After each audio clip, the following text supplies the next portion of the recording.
When time first began, the Eternal gave life to powerful beings of light, the Drakeels.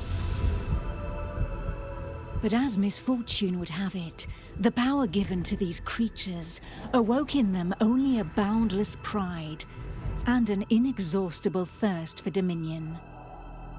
Shaken by this betrayal, the Eternal banished them to the deepest abyss of Dracomundus. It was there, in the depths of the earth, that they twisted into the monstrosities that we know today as dragons. Alas, possessed more than ever by hate and vanity, the Banished refused to admit themselves defeated. Through their voices, they persisted in corrupting humanity. Through their blood, they defiled the land we call our home. From that moment on, mankind would live in fear. Fear that one of the Dragon Lords, the most powerful of the Banished, would one day return to the surface. With the support of his Dragonkin, Saw Ichnog succeeded in escaping from his subterranean prison. And brave souls, guided by the light, rose up and vowed to push him back. Soldiers of the Order, righteous and faithful to the Eternal, who suffered body and soul after coming into contact with draconic corruption. Rare were those who remained impervious to the depraved whispers of the dragons on the outskirts of this gaping breach. One such person was Godefroy of Clerval, Grand Knight of the Order of the Eternal.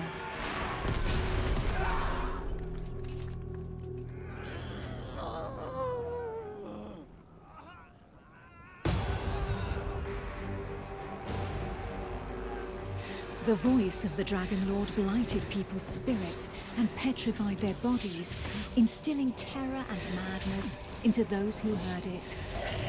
Never before had a breach so vast been rent between the two worlds.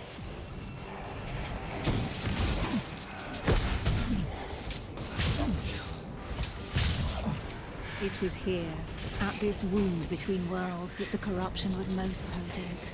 One by one, haunted by the whispers from below, the people succumbed to madness.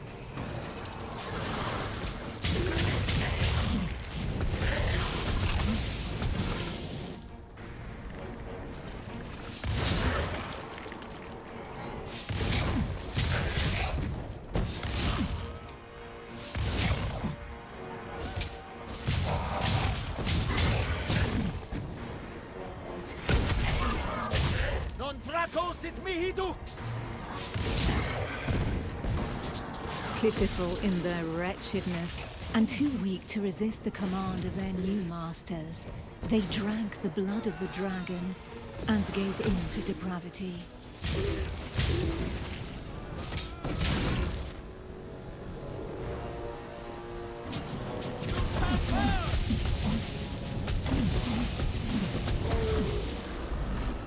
Thus enslaved, they were twisted into ghastly monsters, mockeries, Dragonkin.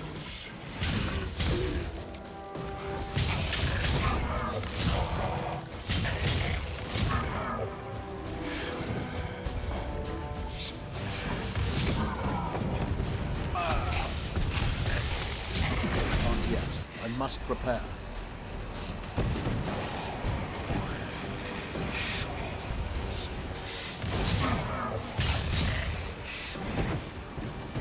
I can't say more.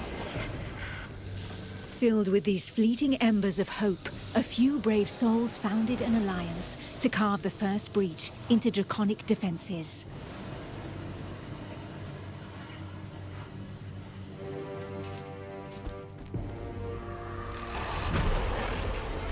Here, the Dragonkin's power was strong.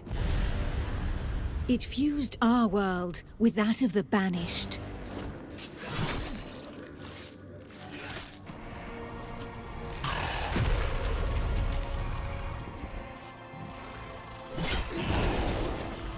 Godefroy of Clerval heroically broke through and shattered their defense barriers.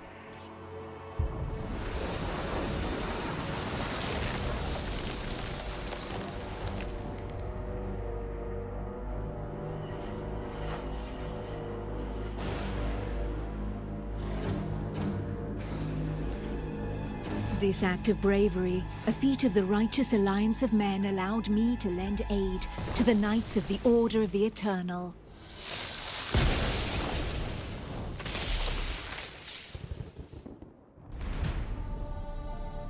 Me, Almantir, Grand Oracle of Pytho-Durkan, Dragon Blood, a human altered but not consumed by the draconic blood that flows through my veins.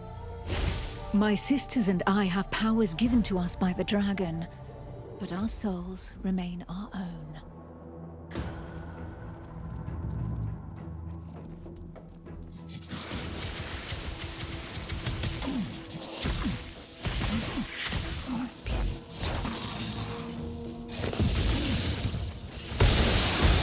Neither Dragonkin nor entirely human, and afforded extraordinary abilities by our forebearers.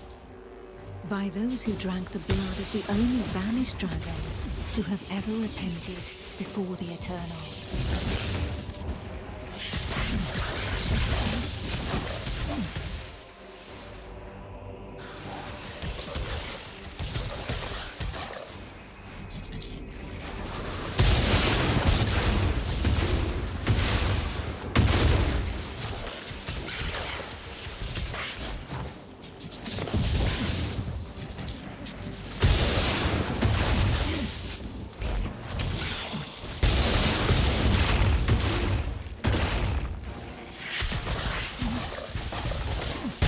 These few drops of draconic blood connected our thoughts to those of the dragons.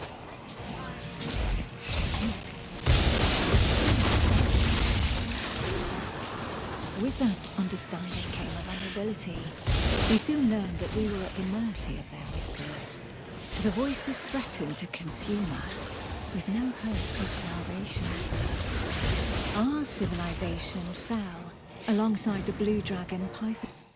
Closer to the breach made by Sir Ichnog, Godefroy, fighting fire with fire, confronted the draconic hordes.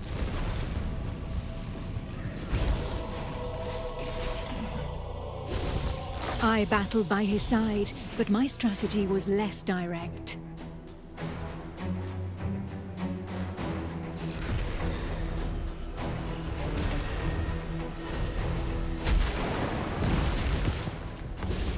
My draconic power allowed me to open up a passageway for the men of Nurogard, all of them prepared to make the ultimate sacrifice to save what remained of humanity.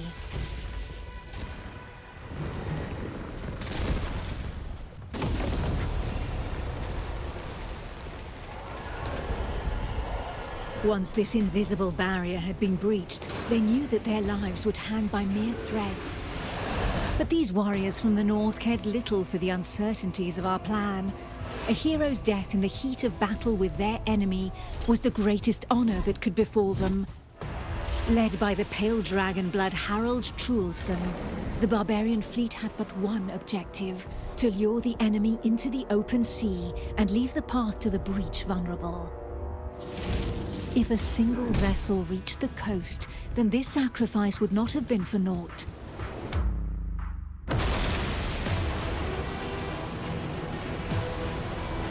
Harold Truelson reached the hostile shore and avenged those fallen from the Toriel clan.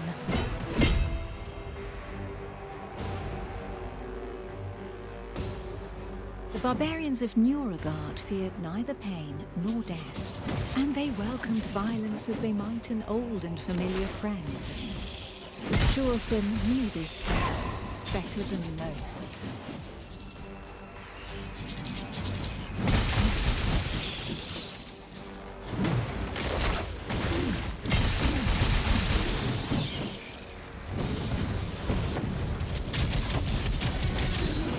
A select few, highly trained clansmen, risking their lives in the process, had successfully imbibed the pale dragon's blood without succumbing to the corrupting voices. Among them was Truelson.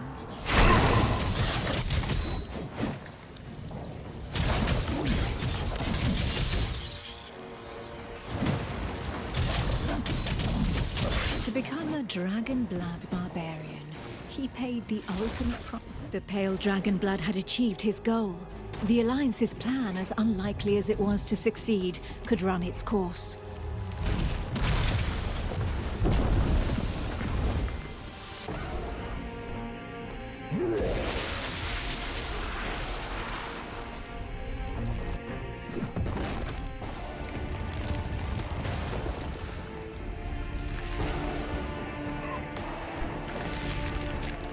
The barbarian waited for the signal that would tell him where to carve a bloody path through enemy defenses and lure the dragons far away from the breach.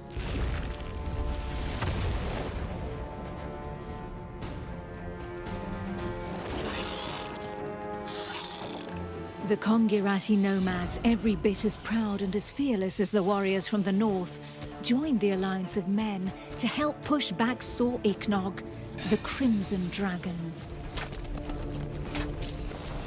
Sitting astride their draconic hybrids, these tracker archers faced the dragons steadfastly and seemingly without fear.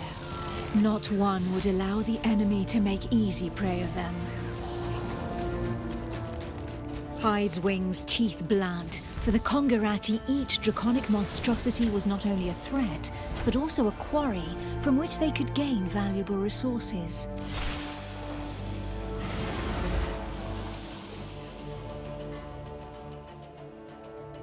And where others had begged and prayed for divine salvation, these nomads made full use of anything the earth and Providence offered them in order to survive.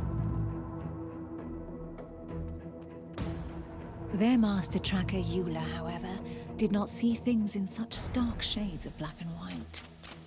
Of all those who made up their number, she was the first to recognize the value of this eternal light.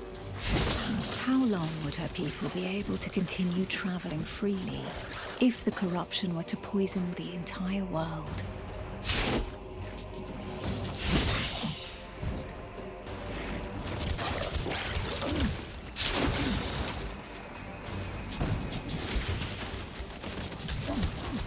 I'm out of breath.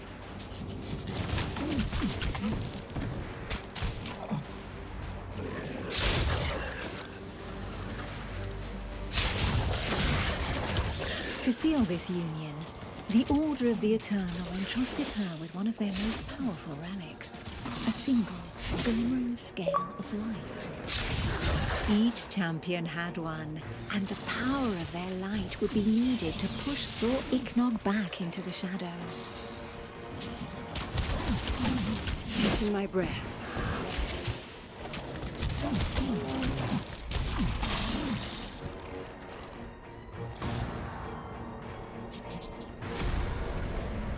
It was up to Eula, armed with her scale of light, to cast the invocation. She would then know whether she had been right to put her trust in the Order and in joining the Alliance.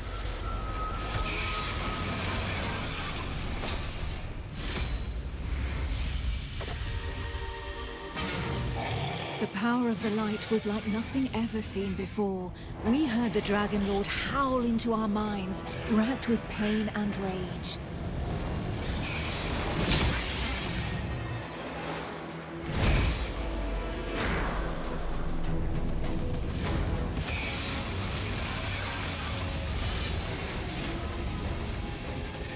So close to the Dracomundus, our souls suffered as from 1,000 deaths, but we held fast to our positions.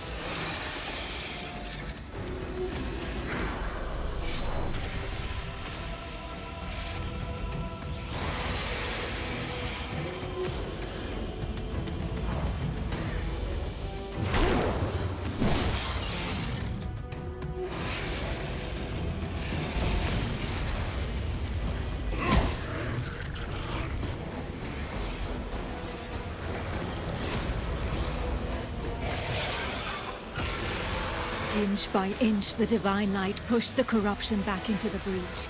And it was thus that the Banished Lord Sor Iknog disappeared once more into the shadows, where he would suffer eternal retribution.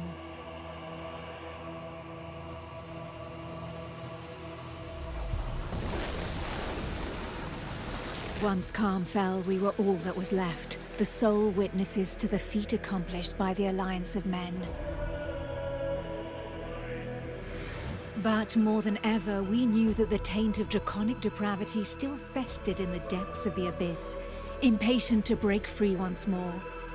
Thus, from the union of men and their allies that stood together in the face of the draconic threat, an elite corps was established within the Order of the Eternal, the Dragon Hunters.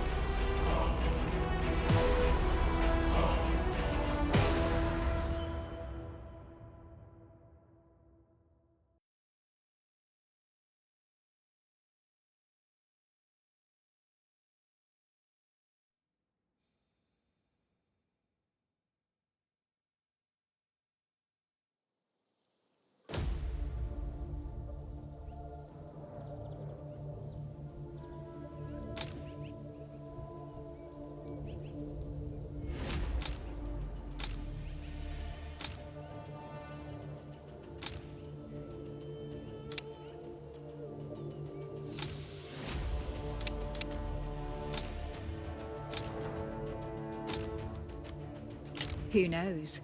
Perhaps the heroes that the Alliance of Men has been waiting for will be found among this unit's latest recruits.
There they are. Nicely done, Song Khan. Take care of yourself, apprentice. There are Dragonkin gathered here. These are the ones that killed Yorn's brother. I know they're poison. Let us eliminate them. We cannot let them establish themselves this close to Monteskai. I have no energy left.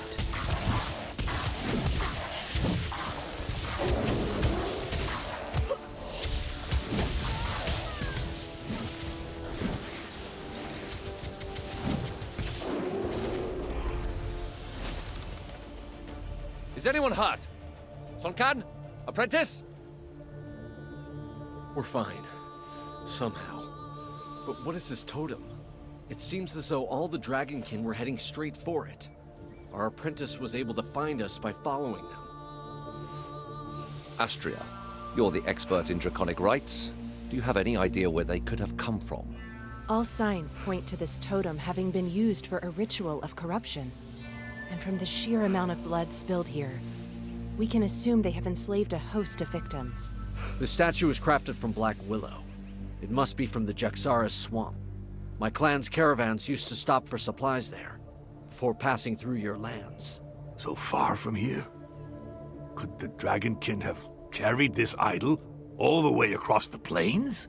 There would have to be countless adepts among their number if so. We must warn the Council of Monteskai without delay. Given the scale of this invasion, it should not be difficult to win the Councilors over. They'll surely decide to attack in force. Perhaps it would be best to learn more about our enemy before rushing in. If we are to root out a cult of this size, We need to avoid making any hasty decisions. There would be one way to learn more about these creatures. A reconnaissance mission. If we send a small group, they may go unnoticed. A few skilled soldiers need only enter their lands and target their sanctuaries and camps. Then we'll see how they respond. We'd need to leave before reinforcements arrive from the plains. But this would allow us to gather information while also creating a diversion. So be it. The apprentice will accompany Sun Quan while we protect the borderlands around the Alliance. The apprentice will gain a bit of experience in the company of a tracker. All that leaves is the accolade, and to make her a dragon hunter officially.